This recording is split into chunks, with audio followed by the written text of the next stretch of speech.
Good afternoon, everybody. This is our weekly episode. Today is a special episode. We will be celebrating Veterans Day. So, shout out to all our veterans out there. Salute to all our veterans. And we want to also give my mother's birthday, my late great mother. Her birthday is on Veterans Day. So, I want to give a shout out to my mother. As for you, Oh, my father's birthday? yeah, go ahead. Well, my father's birthday is on Monday, so happy heavenly birthday to my dad. Yeah, so we want to make this a special episode. So, first things first, we always want to be stacking, stacking, stacking, right? So we got our, if it can be seen here, a gold Ethereum coin, right? And we have also what else do we have? A gold Bitcoin, and definitely a 10-ounce silver plate. So we always want to be stacking, stacking, stacking. And so I'll let you get into the theme of the show. So, Simon and I named the show. Hi, Rick W. Thank you so much for joining us. Simon and I decided to name the show Season of Being Strategic, right? Because we are headed into the holiday season where you guys are being programmed to consume, consume, consume, and consume in excess, guilted into buying gifts for people, guilted into having the biggest Thanksgiving. Oh, Shabbat Shalom, Chapel House Love. Thank you. Salute. So we wanted to do this show because I was coming up with these news reports and they were troubling me. They were troubling my spirit greatly. So I'm going to share them with you. I did put the links in the chat for you guys because it's just so many of them. But let's get into it. So for fiscal year 2023, we are in November, right? It's the 11th month of the year. And I wanted to show you what the year looked like in order for you to be strategic in your own household. So in 2023, total government spending was 6.13 trillion. The total revenue was 4.44 trillion. So that results in a deficit of 1.7 trillion, which is an increase of 320 billion from the previous fiscal year. Why am I bringing that up? I'm bringing that up because every single year we beat the record of more money in deficits in the United States. So I want to show you something that's troubling. You're already aware of it, but when we give you the numbers, it really puts things in the context for you. The United States is suffering from what we call a migrant crisis. And I don't have anything against migrants. You guys know that my family's West Indian and they immigrated from Guyana to the United States. So this isn't about that. But this is about there are seasons to do that, right? And this isn't the season to be doing this, especially in the excess. I want to show you some of the repercussions of not just the migrant situation, but US spending, okay? So the first article is by AP Routers, okay? And basically, migrants are receiving what's called a refugee cash assistance program. And it provides $363 per month for a single person. A married couple can receive $459, and a family of four can receive up to $698 for up to 60 months. And I hear some of you saying, that doesn't sound like a lot, but let's go a little bit further. The U.S. Department of State also provides local resettlement agencies with a one-time payment of $2,375 per refugee.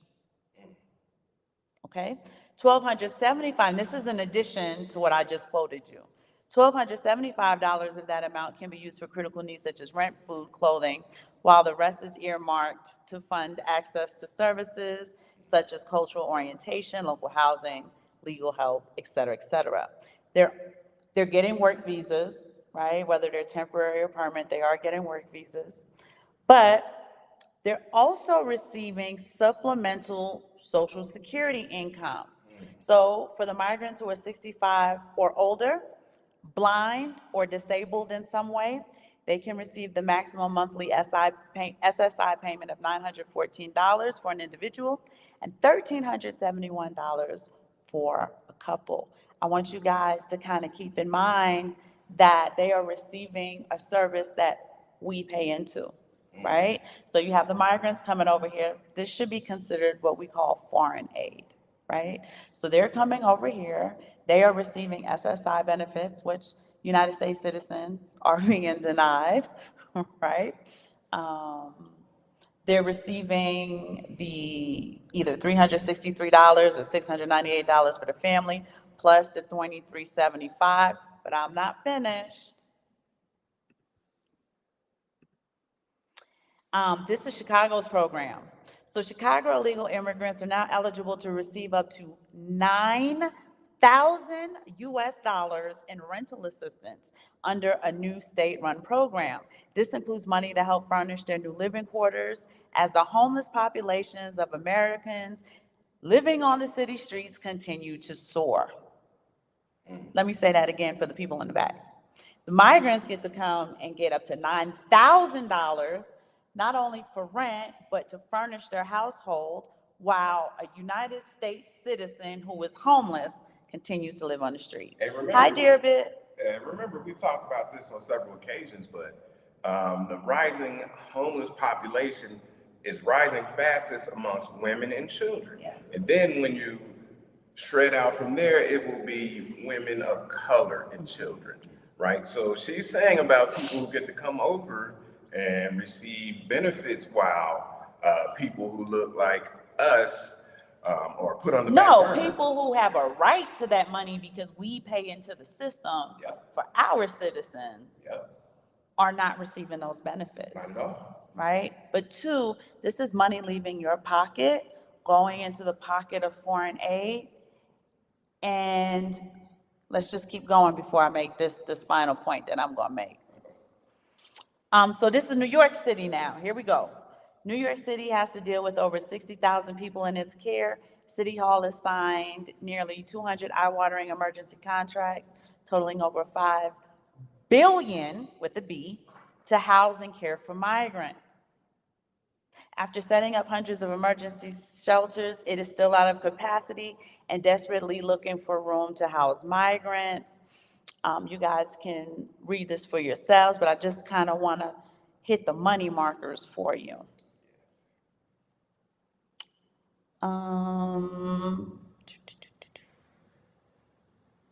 Border Patrol is spending $100 million every month on soft-sided processing facilities. There is an expansion facility in El Paso, Texas, which cost the government over $1.9 million for the year. Operational expenses in a facility in Yuma cost $500,000 a day. So every 24 hours that rolls is another $500,000 to operate two of their temporary facilities. Last fiscal year, the agency made more than $363 million available to respond to the migrant crisis. Of that, $35 million went to faith-based charities. $11 million went to a Yuma World Hunger Task Force. FEMA sent over $100 million, so this is a separate $100 million, you guys, to New York City.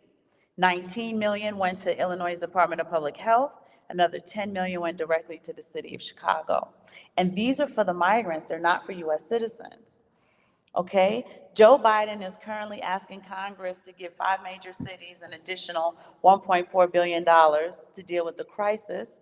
But the 5 city mayors are saying they need at least $5 billion each to actually meet the operational expenses for the migrants. Hi, Nick M. How you doing? Thank you so much for joining us today. And remember, this isn't it's not a political show or anything of that nature, but it is a show about seeing your arbitrage and knowing where the money is flowing and Yes. ways that you can benefit from it. but we also have to speak on ways that we are not benefiting. Right. So we just want to bring this to you as a So you can see, outsider, yeah. right? We don't stand on one side or the No, other with the no. problem, Mm-mm. but your money is at stake. Your hard-earned money that you get up and go to work for, or that you built a business, It's is at flowing stake. out of the economy and not back into your pocket, Yes. right? So this show is about being strategic. I'm gonna make the point now, but I'm gonna keep hitting y'all with my receipts. Yeah. But what Simon and I want to drive home is that there's a significant amount of your tax dollars going abroad, which means it's not within the geographical borders of the United States, right? So this is a time now of preparedness. This is not a season of go buy the biggest turkey you can find, invite as many people as possible over to your house to feed them if your budget is saying, that's not really a good idea this year, right?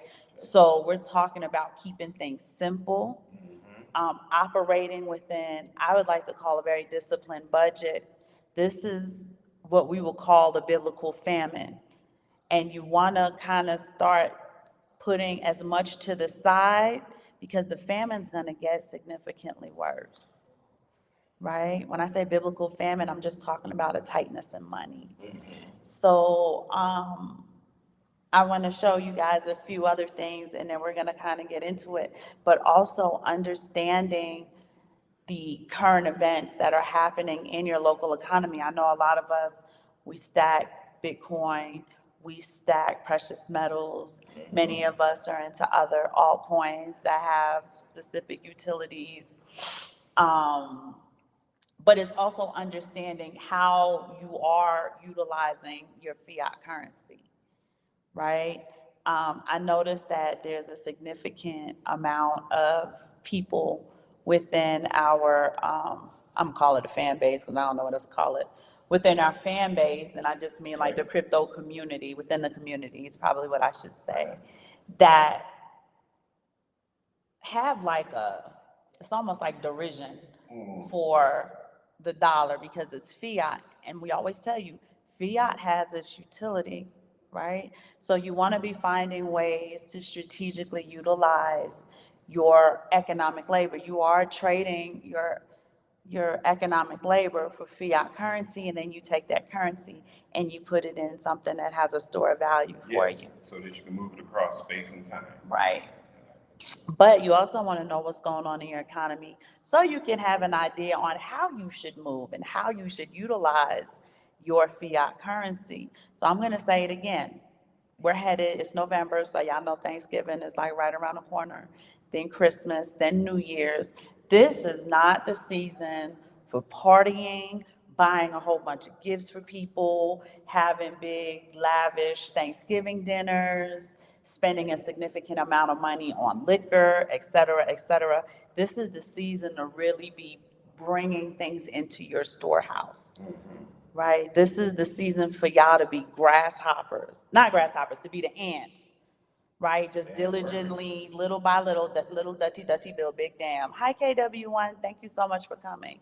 But I want to show you why this is the season to do that, because the United States government, for lack of a better phrase, is being reckless as hell, right? For leadership as a U.S. corporation, the United States is a corporation, right?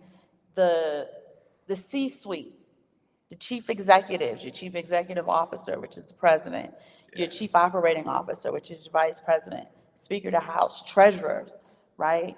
They are not operating as though they're not being strategic with you in mind. They are not being strategic with their own household in mind, right? They are not thinking about y'all. You can see there is a absolute negligent Yes. care Yeah.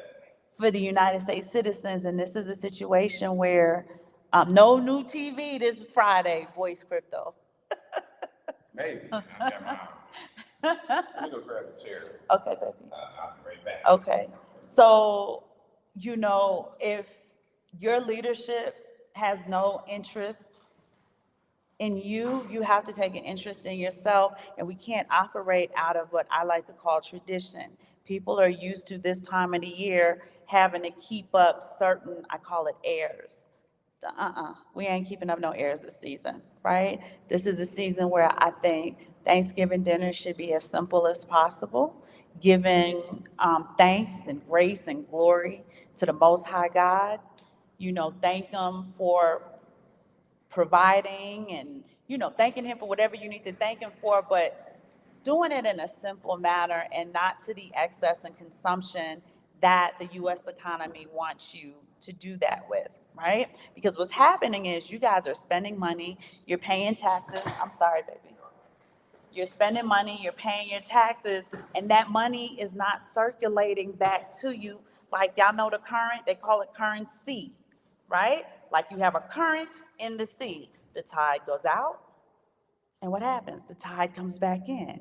Yeah. This tide ain't coming back in. It's going out to other nations, it's going out to other people, and it's not coming back to you. So you now have to be strategic and do what's right in your own eyes. Okay? But let me get back to it. So we were talking about the migrants receiving all of that money. And you kind of think, well, Aaron, if they're getting that money from us, but they're in our economy, then that money would come back to us because they're going to be spending it in our economy. No, Not so fast, my friend. not so fast. So I have an article here from the Department of Economic and Social Affairs, okay? It's called 8 Facts You Don't Know About the Money Migrants Send Back Home. These are the remittance payments we were talking about before. 1 in 9 people globally are supported by funds sent home by migrant workers. What migrants send back home represents 15% of what they earn. So 15% of that free money is now going back to their home country. And for some migrants, it's going to be more than 15%. Oh, yes, indeed. Also, remittances are expensive to send, so just consider that that third party is making that money, Yeah, right? remember one of the big things we talked about Bitcoin is it helped with remittance payments because you could cut out that third party. So even with people understanding how to use Bitcoin and or other cryptocurrencies, probably a larger portion is actually being sent back home now as people have got familiar with it. So you guys should be used to me talking about the World Economic Forum. And the World Economic Forum, this is your one world government, as told in the book of Daniel and in the book of Revelations in the Bible. They have what are called sustainable development goals that we've been discussing and we've been talking about. Here on this article, written by the Department of Economic and Social Affairs, actually support migrants sending that money back home. So I want to show you the okey doke of basically almost, I feel like leadership in the US is imploding the country from the inside out. It said, when migrants send money back home, they contribute to several of the goals set in the 2030 Sustainable Development Agenda, right? So the government is giving them money in order to send back home, right? And you're seeing that. So they, out of the 17 Sustainable Development Goals, them sending money back to their home country covers 7 out of 17 of the goals.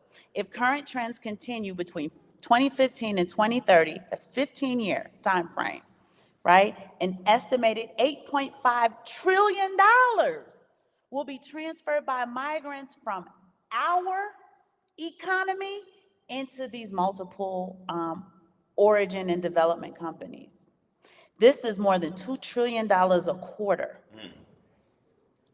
to other nations, right? And you got to remember, the migrants don't pay into the tax system, right? We do.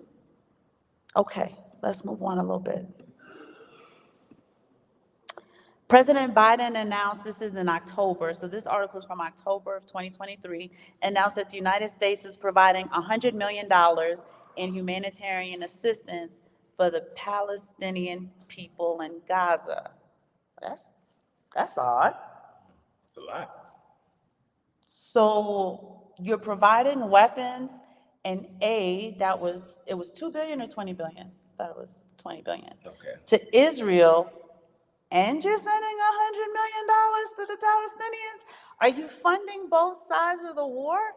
They are profiting off of both sides of the war. Understand that the United States is not so good in their heart that they are supporting these countries. Right. These are investments. They are profiting off of war, strife, famine, destruction, right? Et cetera, et cetera, et cetera. But I wanted to point that out because we're all aware of how much money the United States offers Israel multiple times a year, every single year. But now I want to show you that they're also sending 100 million US dollars to the Palestinians. So you're providing the weapons to destroy them, but you're sending them the humanitarian aid. Yeah. Right? It's crazy. It's nuts. I send a hitman to your house, but I'm also gonna like pay for the funeral in a sense. Yes. Can you pull up that chart that you had with all the money they've sent since? Yep, I'm looks getting like- there right now, baby. Okay, so I'm gonna give y'all some historical background and then we're gonna bring to the present day. Bye, you guys. I hope you guys win. Kids are off to a basketball game. Since World War II, $960 billion, or over a quarter of all U.S. foreign aid, has gone to 5 countries. Y'all know who country number 1 is? Israel. 312.5 billion since World War II has gone to Israel. The next country is South Vietnam. They've received 184 billion. Egypt received 183.7 billion. That took me by surprise. I need to look into why Egypt was getting money. Afghanistan received 158 billion, but we know that we've been funding Afghanistan since 2003, right? Since Operation Enduring Freedom. So we're familiar with that much. Now, as of today, so this is just for this year, you guys, for 2023. And again, all of these links are not in the chat, in the description box for you, so you can look at it for yourself.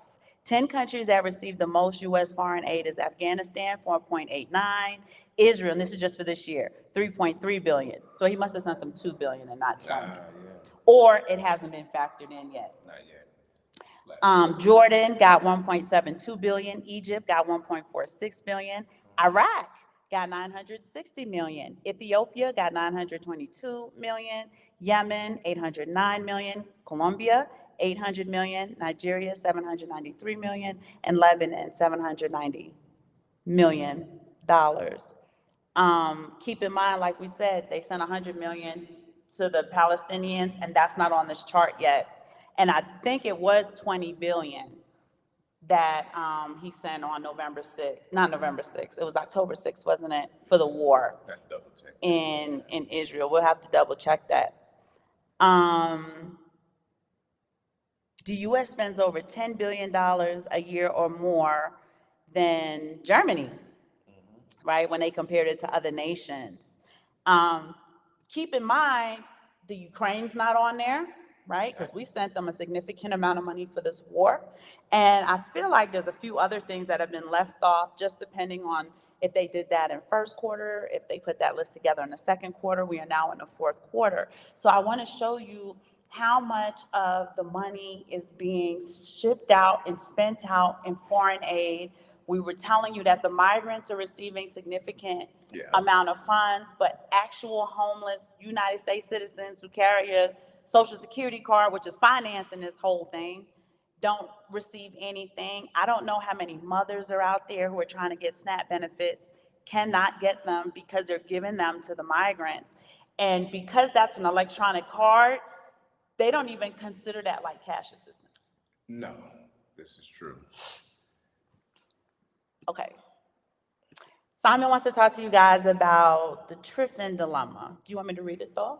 Yeah, you can read the upload. I'm gonna try to simplify it. So the triffin dilemma is the conflict of economic interests that arise between short-term domestic and long-term international objectives, like what we've been talking about today, for countries whose currencies serve as global reserve currencies.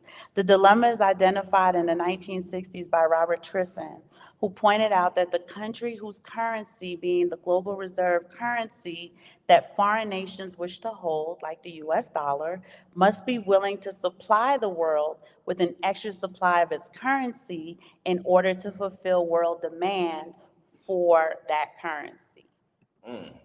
So a way we could just simplify that, if you aren't already familiar with the Triffin dilemma, is that when you have the U.S. reserve currency, like the U.S. dollar is right now, you as a country or a nation state have to be willing to run trade deficits globally so that you can flood the global market with your currency. And that's what you can see has been happening with the United States. And because it's called a dilemma, is because you have to do that in order to be the reserve currency. But the dilemma then becomes that you have flooded the market with your currency and you have kind of hollowed out your own Money supply? not your money supply, but your own, your own manufacturing and whatnot. You see Oh, that gotcha, baby. you see the United States has, sent stuff offshore as far as cars and even The Apple. factories, a lot of the So, factories have been so offshore. what you'll do is you'll hollow out your own economy so that the currency can be flooded into the rest of the world. Because, like we said, people think in the United States that the dollar just comes out the ATM, comes out the bank, but when you're in another country and settlements have to be made in US dollar, people have to go purchase dollars at an interest rate. And so, so you have to have a flood of dollars out there in the global economy. So that's the dilemma, right? And eventually, the Triffin dilemma will collapse your currency, and then there will be a new reserve currency. So the dollar it looks like it's on the border of collapse. Yes. We can't call the time, but it's Especially close. with bricks, right? It's close. It's very close, and that is the dilemma that they have right now. As she spoke about all the money that is being flooded out Into the global economy. And then with the BRICS dilemma, right? It's a whole new dilemma. Eventually, those dollars that were once used for payment settlements, and we're talking about, when we talk about global payment settlements, we're talking millions, billions of dollars. Those dollars are going to come back home. And I'm not saying they're coming back home worthless, but they're coming back home not with the value they went out with. So now the citizens who worked hard to create those dollars via our debt system, right? Those dollars no longer have the economic power in them. You need a lot more dollars to really do a lot less. And this is why we're having this discussion. This is why we're showing you the money. That's why the focus on this, it has nothing to do with the migrants as much as the focus is your dollars are leaving geographical borders going elsewhere. So it is not rotating. That's not the word. It's not circulating Not circulating. in the U.S. economy in order to bolster economic development. Okay, and we telling you the truth about what's going on. I got the receipts here for you. You got the receipts in the chat. So I want to move on to make my next point. Hi, Colonel Tyler. I sent you a Facebook. I sent you a message on Messenger letting you know I got my receipts together. So he said his notifications suck. Like I sent you a And message one more personally. thing I want to say about the Go ahead, Triffin baby. dilemma, and is that they're gonna give you a CPI, right? Which doesn't take everything in order, but what we do know is people aren't keeping up with the raises, whether it's Social Security, things like that, aren't keeping up with The rate of inflation, the rate of cost of inflation. inflation, right? So if inflation is at what, 20%? That's not. They're gonna give you Between 20 and 40%, let's just say, right? Who's getting a 40% raise at work? no. So, We're also talking about cost of living raises. How many people are actually getting a cost of living raise? I heard that Social Security got a very minor cost of living raise, and that was like the best they can do. Now, in addition to that, I'm now telling you that they're taking that same Social Security that barely had a cost of living raise and giving it to citizens who have never paid into the system. Yes. So that by the time you, the one who's been paying into it, you won't have access to it because it'll be exhausted. So understand what I mean when I say every household is at the point now where it's really every man for themselves, and to really be strategic and don't follow up after the world, right? Don't follow up after what the world does. They are going to have those commercials on TV like they've done every year. Brand new Lexus with the bow on it. They're going to show you these elaborate Thanksgiving dinners. Again, almost kind of shaming you into keeping it simple this year. Yeah. And one of the things that like we say, this isn't financial advice, but one of the things we do like to talk about with precious metals and Bitcoin in particular is keeping your purchasing power. Yes. And that's what we have to start looking to be doing, man. It's not about just getting investments and getting a 10 bagger and all this Yes, stuff, yes. but you need your purchasing power. You need to be able to put your money somewhere where it has its purchasing power 5, 10, 15 years down the line. And that's what you're seeing with Bitcoin, which is people like to posit as gold 2.0, as you know, and it has the sound money qualities that we're talking about that we refer to with precious metals, also silver and gold. Right.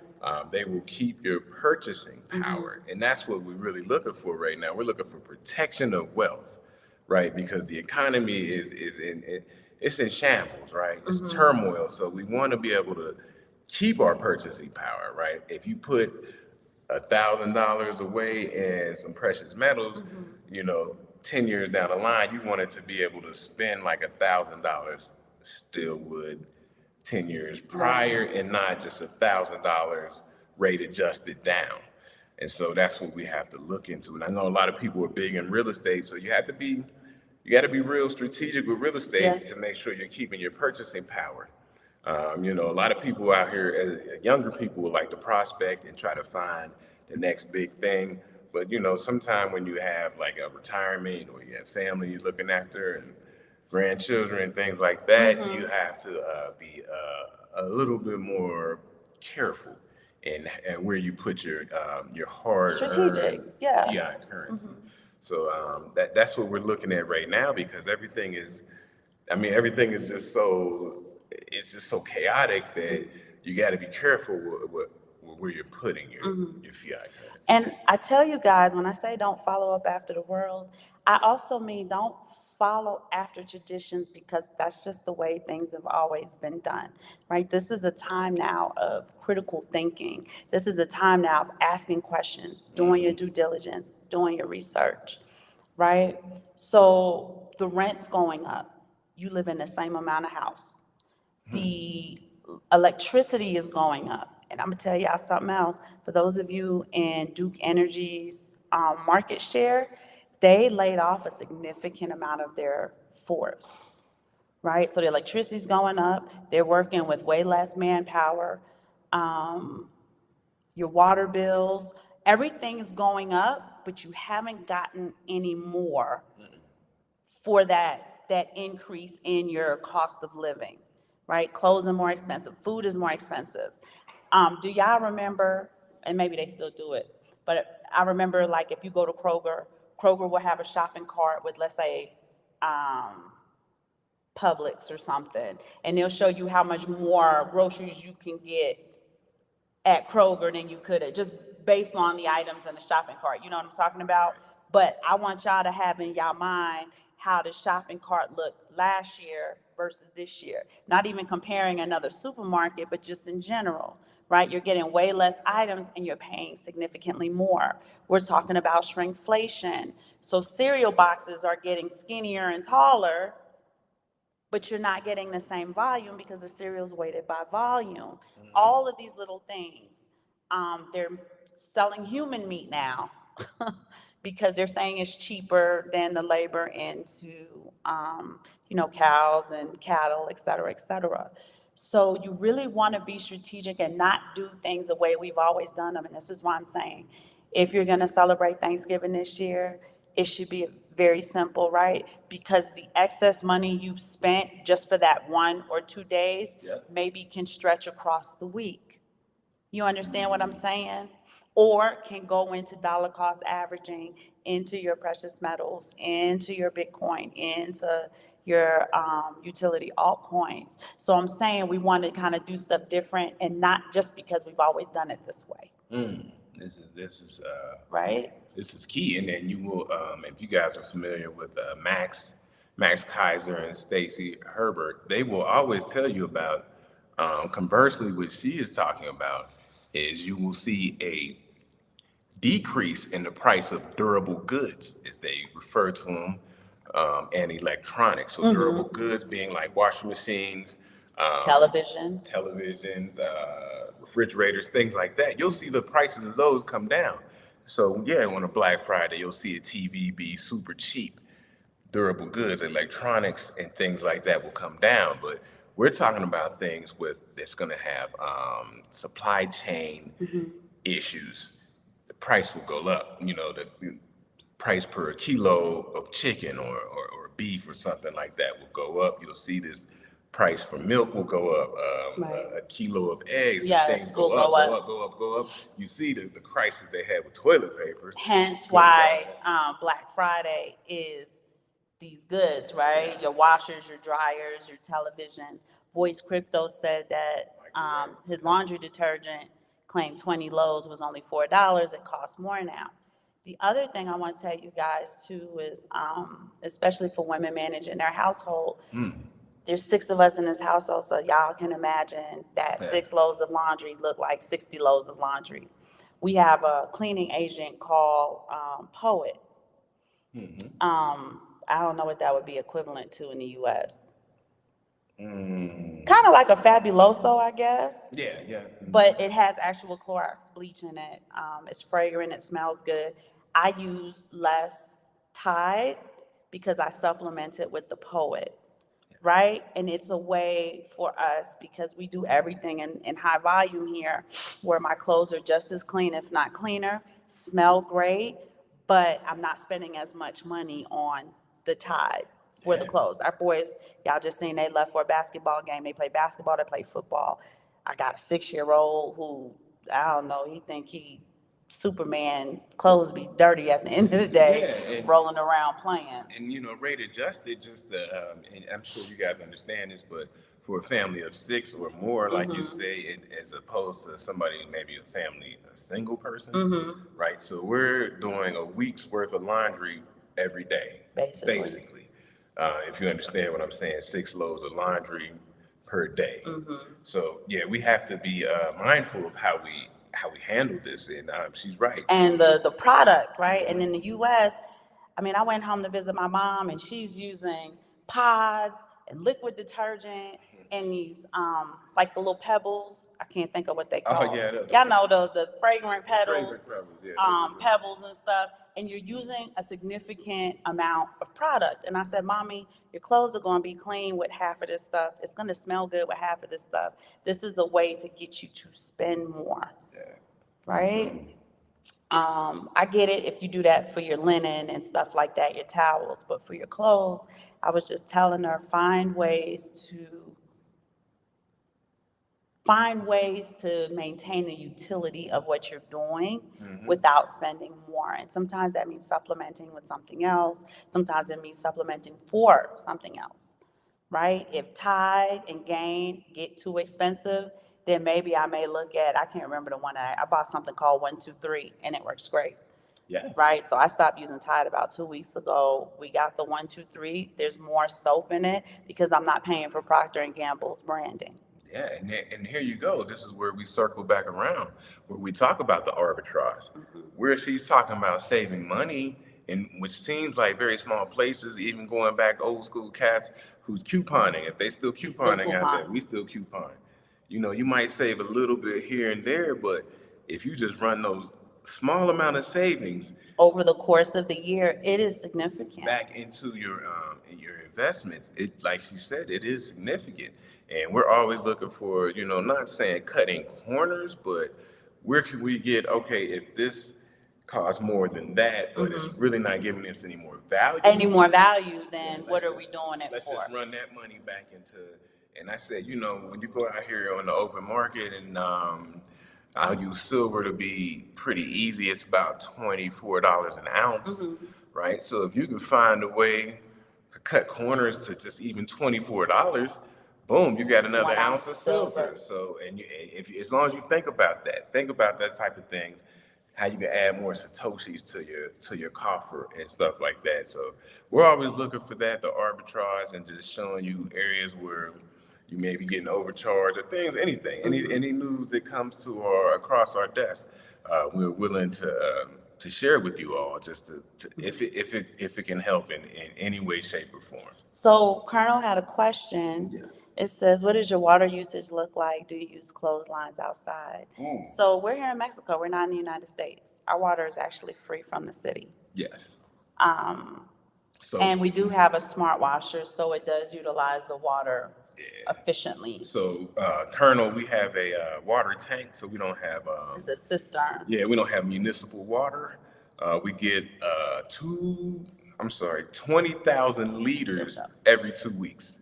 So that's our usage, but like she said, it is provided by the city. But yes, we do use outside drying lines and things like that. We do it the old way, Colonel. Go out in the sun. Yeah, and it blows in the wind, and then we go get it and we come inside. Yeah, you'd be surprised. We don't even have. We don't have a dryer.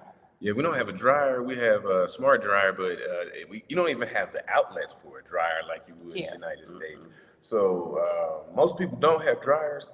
The weather is and the reason why they don't have dryers is because the electricity here goes into what's called a subsidy, so that the citizens of Mexico don't spend like where they can't afford to have electricity.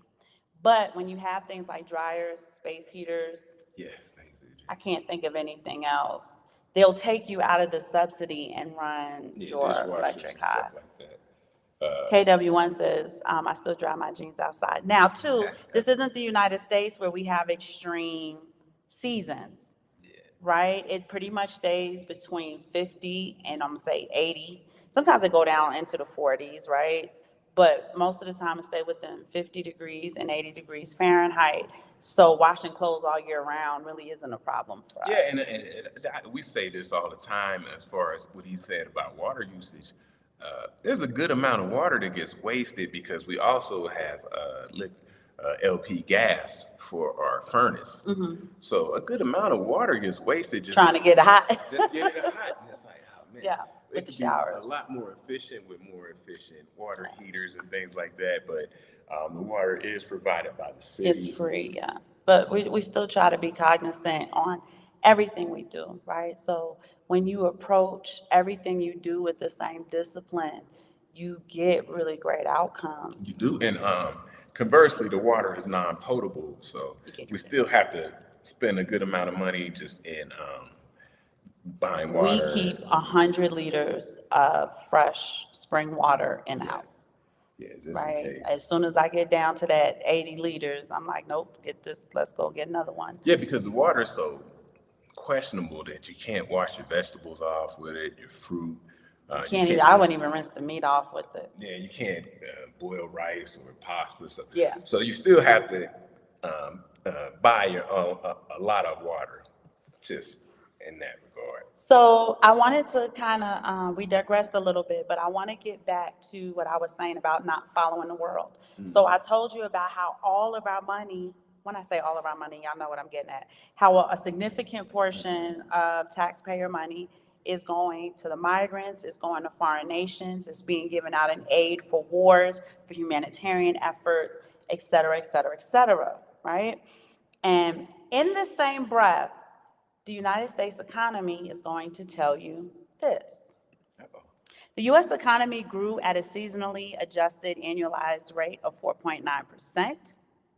In the third quarter this year, the growth surge occurred despite persistent inflation concerns and elevated interest rates. I want to read one more thing and then get to my receipts. Uh-oh. It says the continued strength of the consumer is the primary driver of economic growth so far this year. The job market strength is helping consumers to maintain their spending levels. The economy continues to benefit from very low unemployment, which was only 3.8% in September, and solid job growth. That's interesting. Because when I go to this next article, I want to say where. Leading companies announcing layoffs and hiring freezes in 2023. So the following is a list of major layoffs, job cuts, hiring freezes announced by leading companies in 2023. The list that I provided for you guys is global, but I'm only going to focus on obviously the United States companies. Since January, basically 4,800 companies across various industries announced layoffs. That's just the layoff. That's not the hiring freeze. That's not the job cuts. Okay? On November 9th, 2023, Jack Dorsey's Block, which was formerly Square, is going to slash 1,000 jobs. On November 8th of 2023, PricewaterhouseCoopers plans to cut around 600, that's the United Kingdom, so we ain't worried about them. Let me do the USA jobs. I'm just going to name a few for now, but there's 473 jobs on here, companies on here that y'all should look at. Charles Schwab Financial Services in the United States is cutting 2,000 jobs. Splunk, 560 jobs.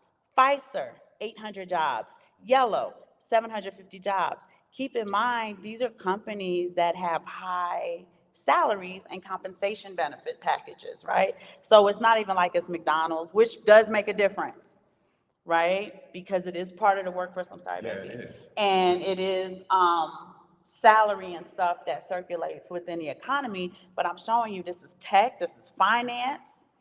You know, when Charles Schwab lays off 2,000 people, those are people who make high 5-figure, 6-figure salaries.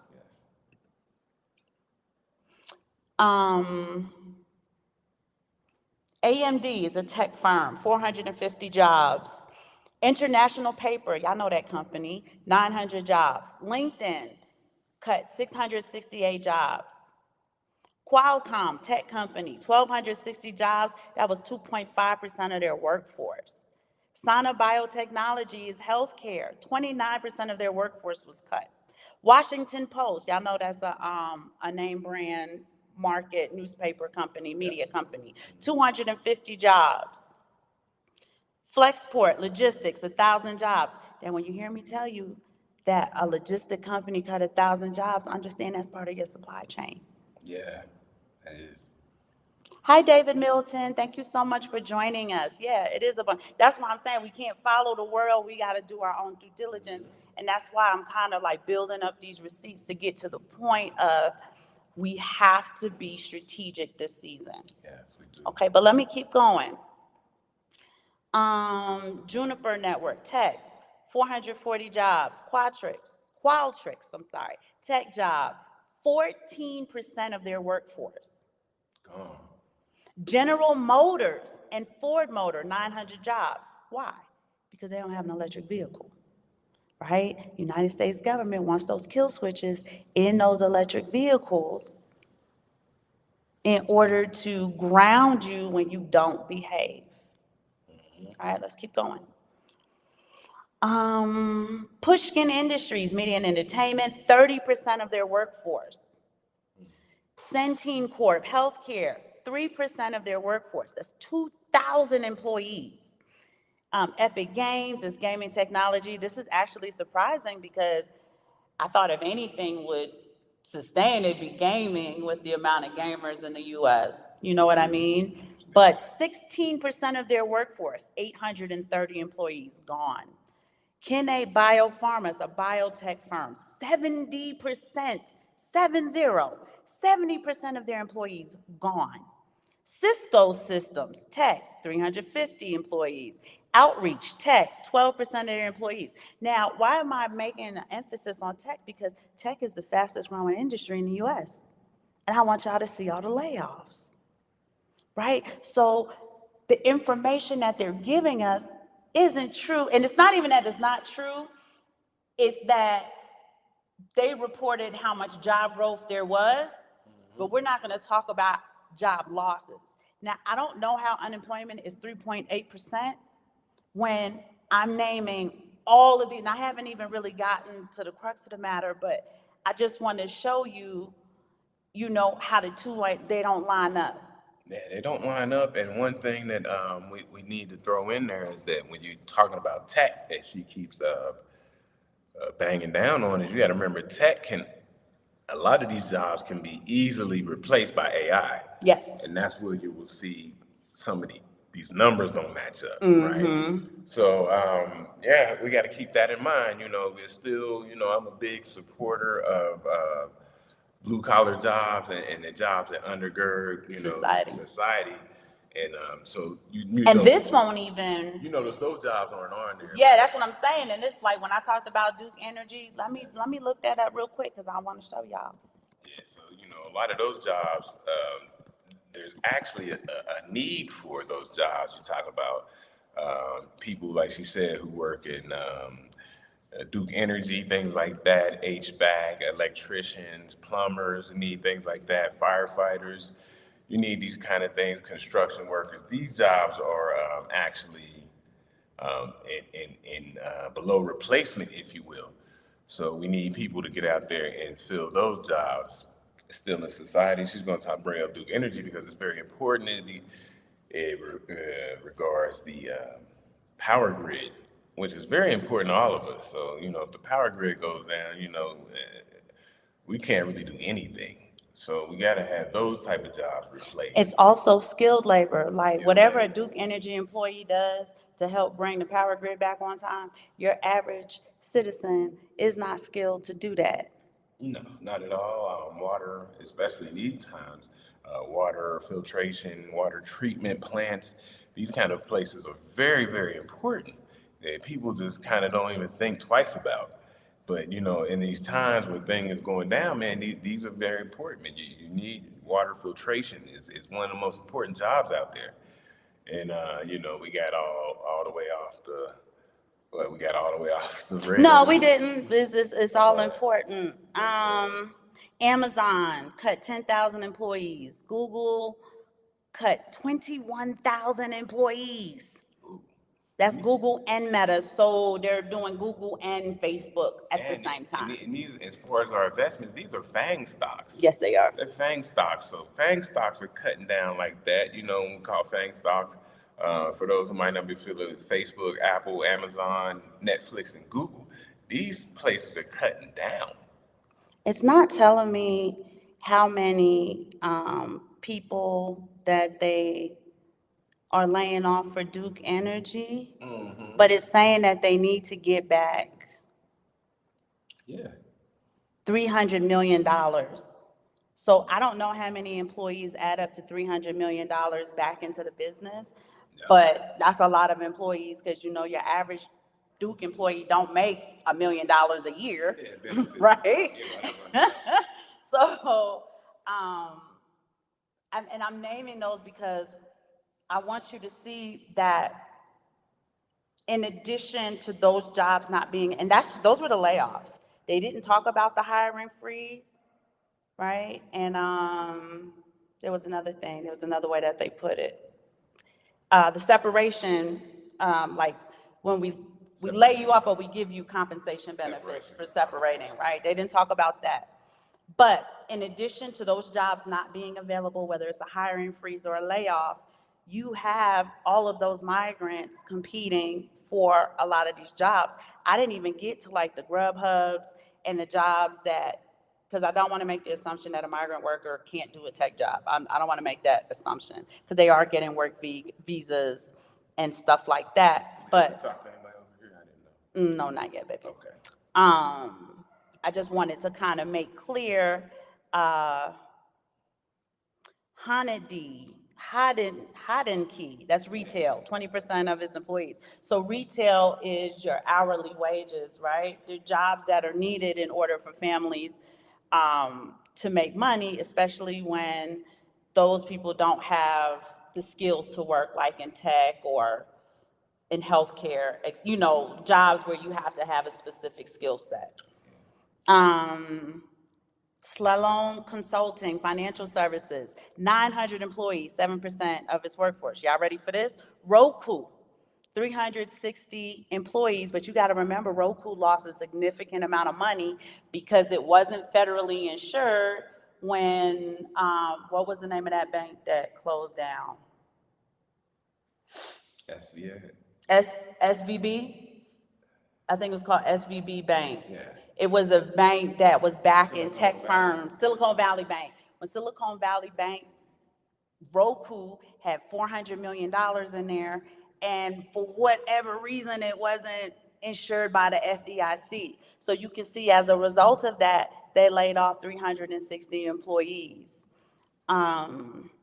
Wells Fargo let go 300 employees.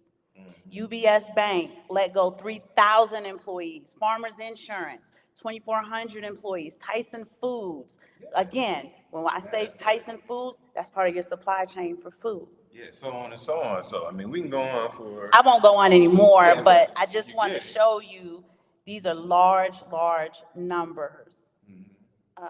I just want to see if there's anybody else notable on here. No, I mean, but I think they get it. I mean, you've named some large players. I mean, they get it. And we're talking thousands and thousands of people who are without a job, yet for whatever reason, the economy is doing fine. Unemployment is the lowest it's been since 2022. Yet this is the report. Okay, so the money is going out of the geographical borders. Yes. Ways to generate revenue, right? It's either frozen or the person got laid off and now needs to find that somewhere else. So the competition in the job market is getting harder and tighter.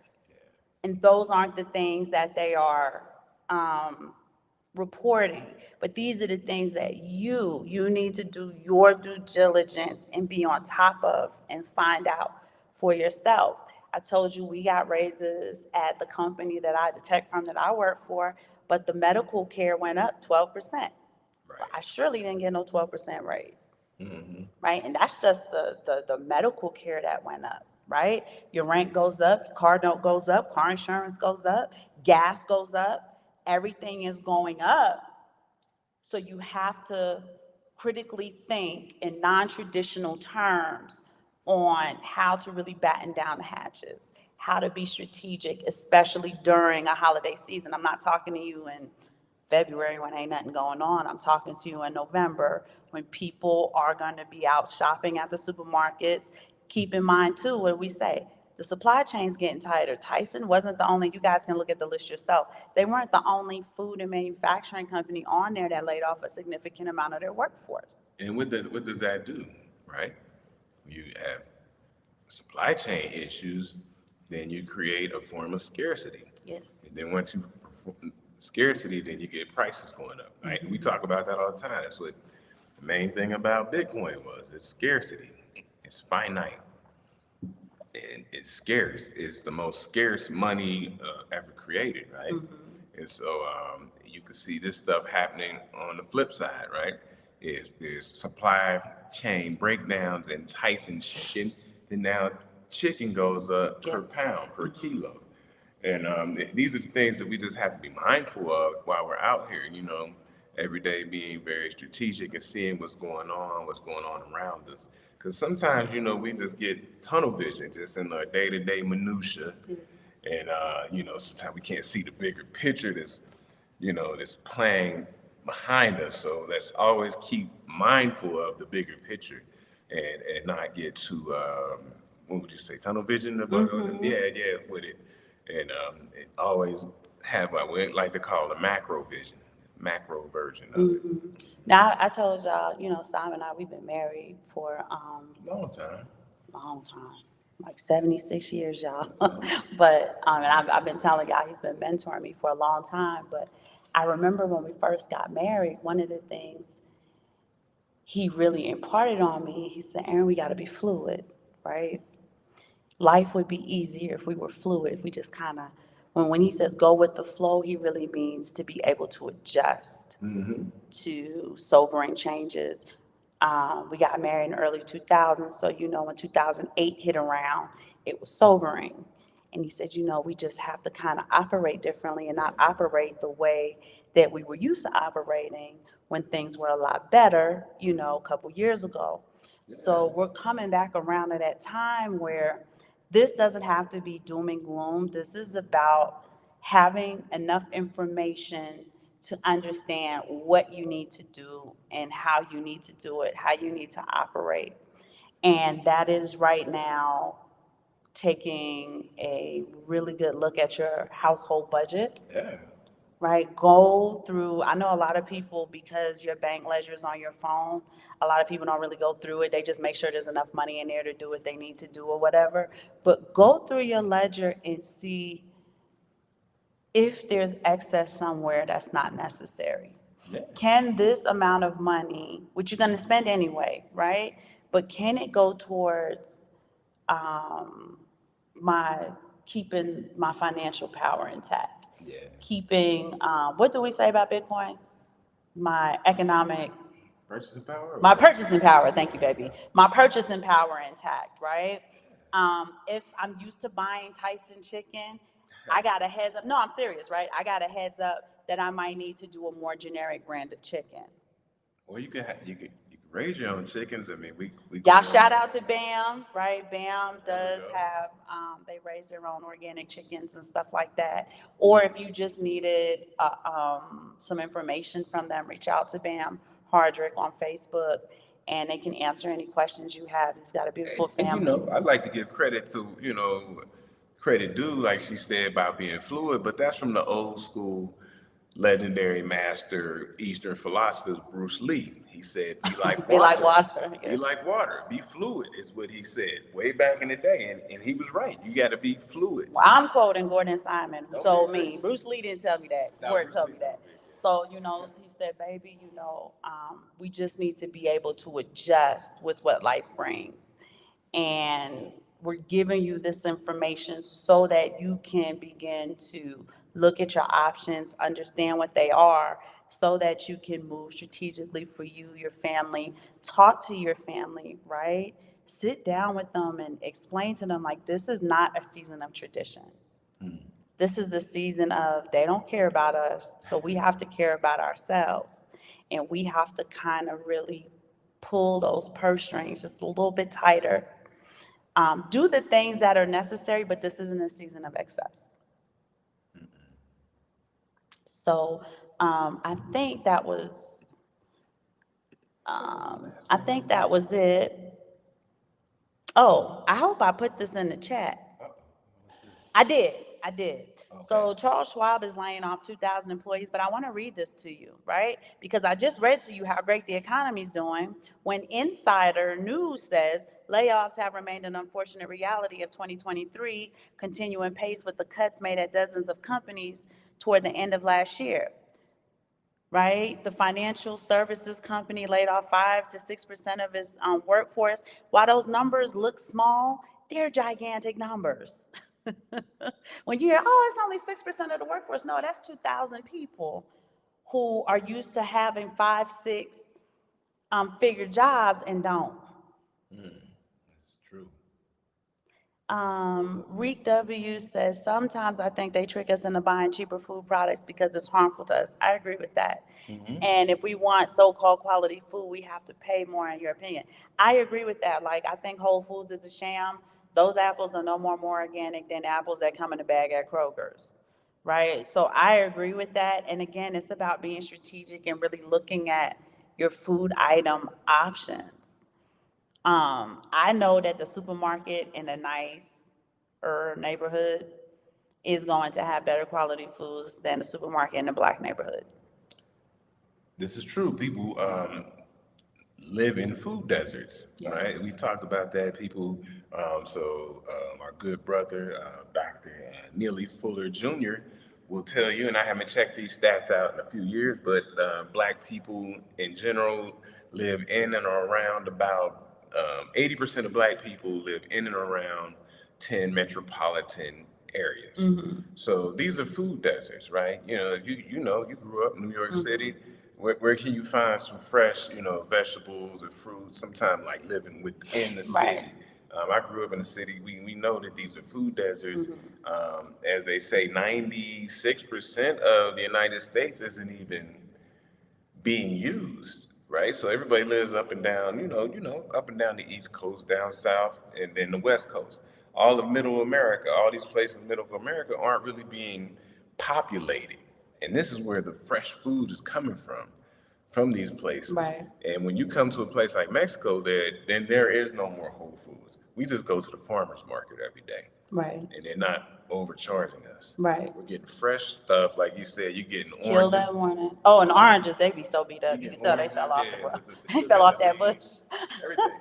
Still got the leaves on it and everything. Yeah, so we getting fresh food every day. It's not a food desert. But it's also thinking outside the box, right, Rick W? So what Mrs. Simon would do, because she's always trying to save Mr. Simon some money because he get on her when he feel like there's excess in the household. If you have a sole prop, or I don't know about a sole prop, but if you have an LLC, you can go to the restaurant depot. I don't know how much the membership used to be $100. I don't know if it went up, but do your research and maybe shop there for the chicken wings, right? Because you're getting it wholesale, and maybe season the wings yourself instead of buying Tyson's pre-seasoned frozen wings. Like finding alternative ways. Maybe Sam's Club is a better deal than shopping at Kroger or Publix or whatever, Yeah. right? Finding different ways to, or starting an LLC just for the benefit of the restaurant depot, especially if you have a large family. We have a very large family. I'm a very good cook, so the kids don't mind not eating out. They're like, Mom, if you cooking, let's eat. We don't have to go nowhere, but we cook because there's more value in me buying the food and preparing it than all of us go to a restaurant and getting one meal. At least when we cook, we have leftovers and stuff like that. If the kids are still hungry, they can go back and eat. So little adjustments to how you do things may help. So maybe look into the restaurant depot. If you're noticing that your local supermarket is having trouble, supply chain issue trouble, and keeping things on the shelves. And another thing I would say too is, with that in mind, when you have a larger family such as ours, teaching these our younger ones to cook so that the burden isn't on one person every day, right? We've taught our younger sons how to cook. Yeah. So they got certain meals that they can make efficiently that taste good, and that we're So willing when my to sons meet cut. y'all daughters, you ain't gonna be complaining to me. He don't do nothing. He cook, he He cook. clean. The Yeah, he do all 22-year-old that stuff. and the 15-year-old, they can cook, they can clean, honey. Yeah. We raised them right. They're gonna be a blessing to some young lady. So just because as you get older, it's a beat down. You already know to have to cook 7 days a week.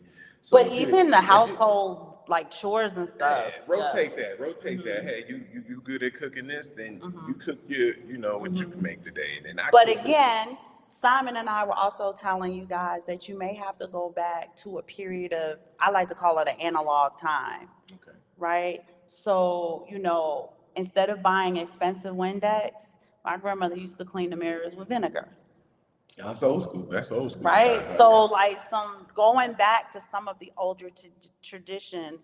I said don't be traditional. Now I'm telling you be traditional. I'm saying go back to an analog time when these things that your grandmother, your great grandmother, Big Mama used to do and stuff like that.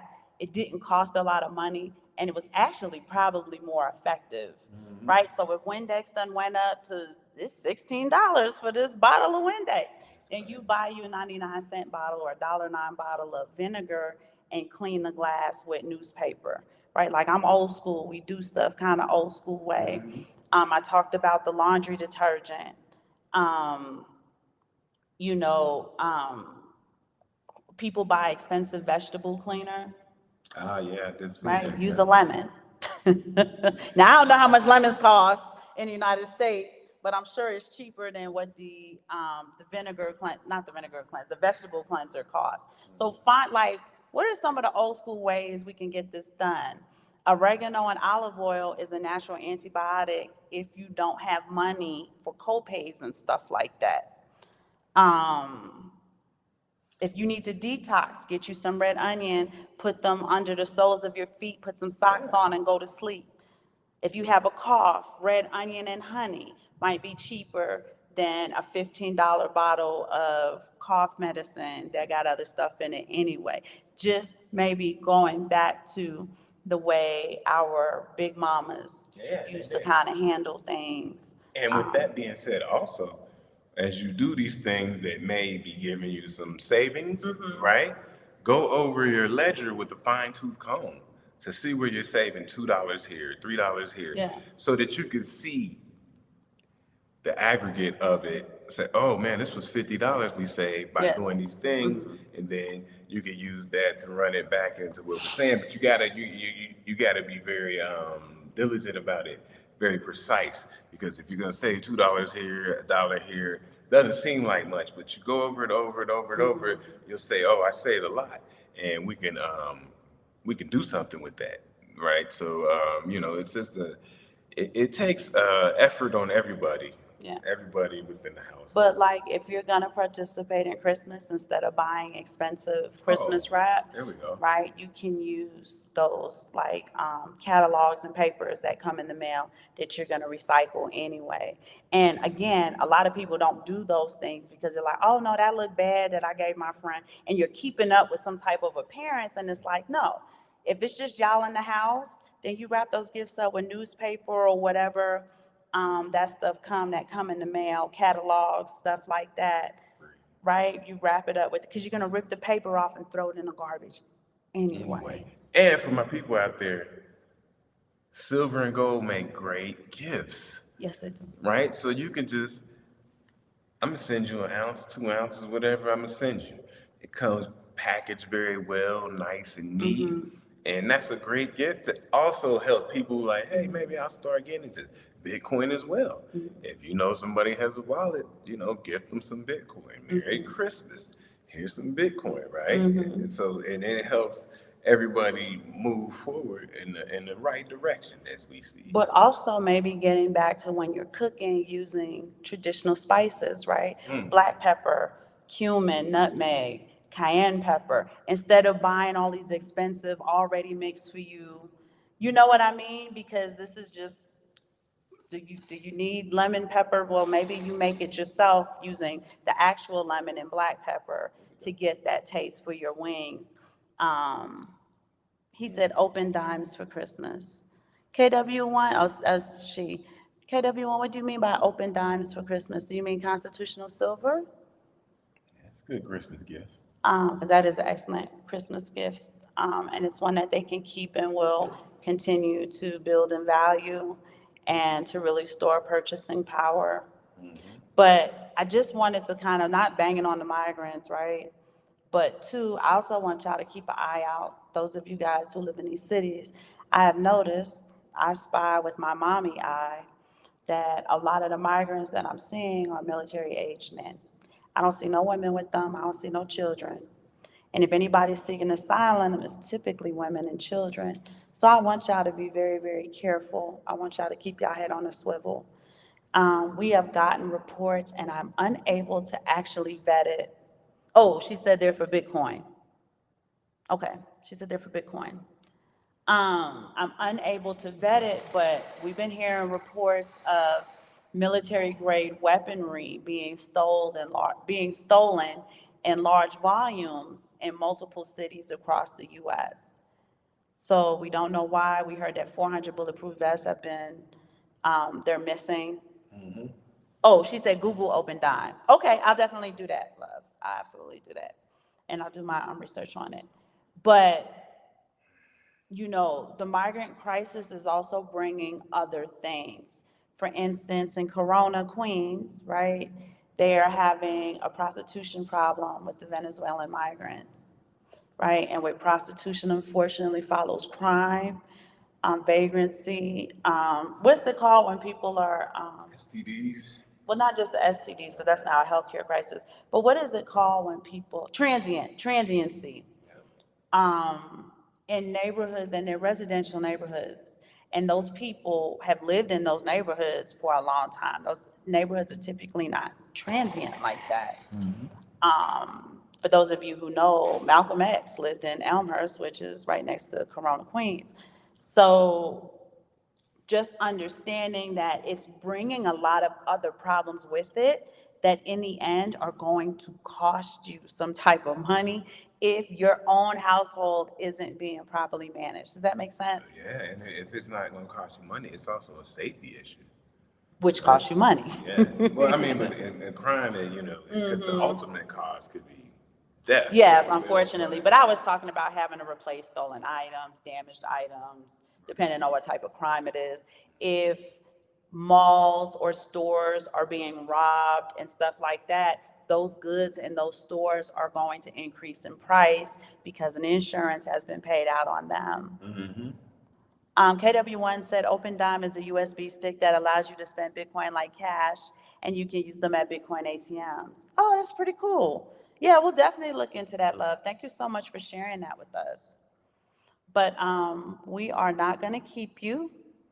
The Sabbath is coming to a close, so we're going to want to get off to pray. But the last thing I want to say before I go is this is a time I think that we really need to make decisions about our spiritual conditioning as well as our financial, right? Because everything is all in tune. And whether people believe it or not, this is absolutely a spiritual war for control, right? And they are at war with the children of the Most High. They absolutely are, right? They are trying to bioengineer your skin, right? The Neuralink is coming online where they want everybody to be hooked up to,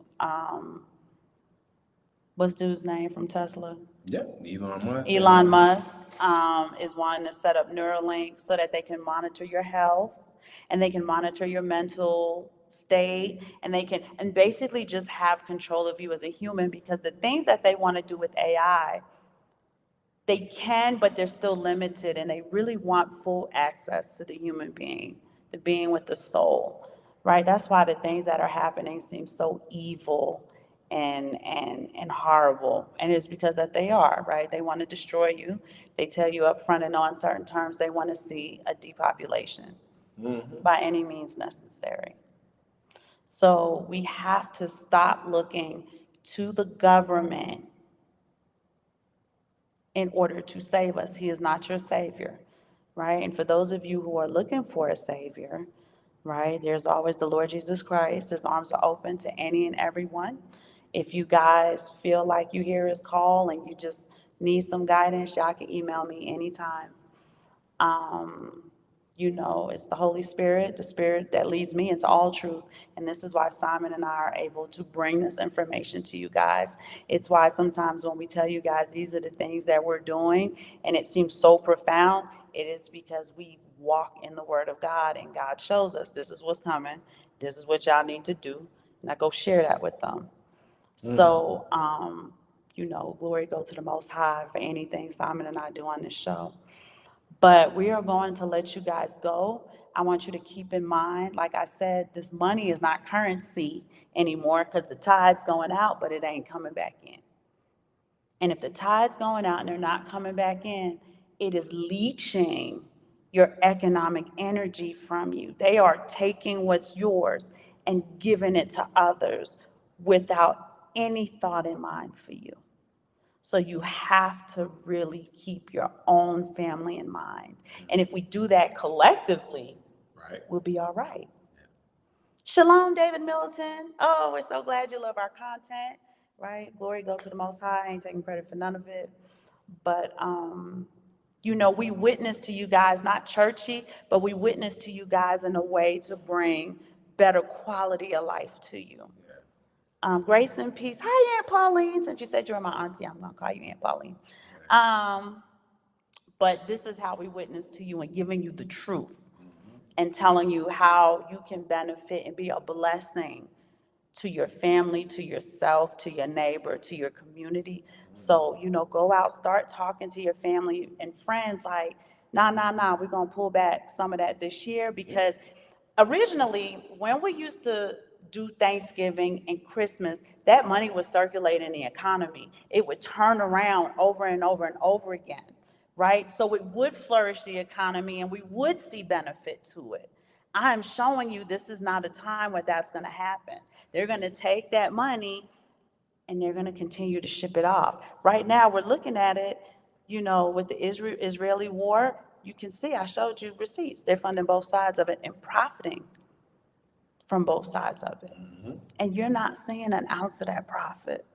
Not that you want blood money, because you don't, but you understand what I'm getting at.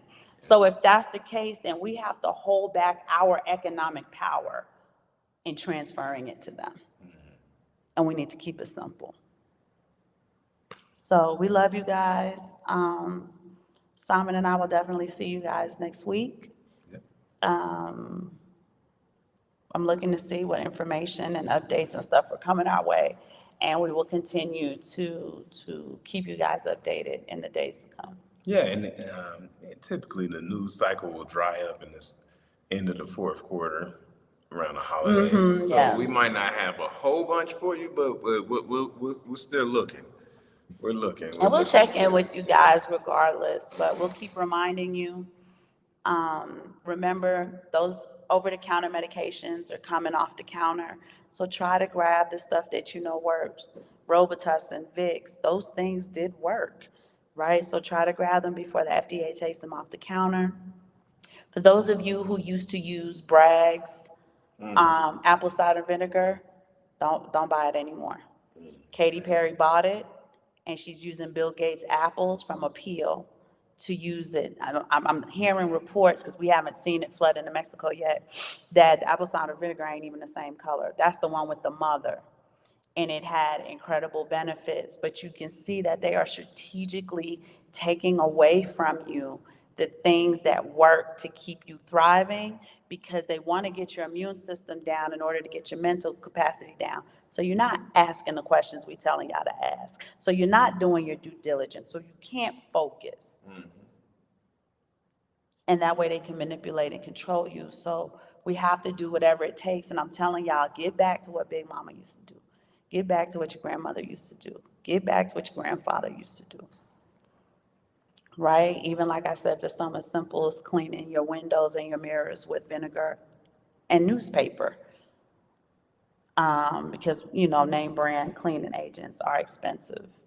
So holla at me. You guys have our email address in there, Simon and I. We do phone calls, Ask the Colonel. We do FaceTime phone calls, Zooms. We talk to you guys in person. If there's something on your mind, you want to share it with us, or if you have questions, you want to pick our brain.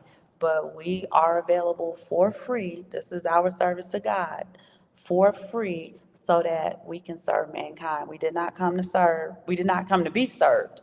We came to serve. So stay alert. We love you too, Colonel. You know we love you.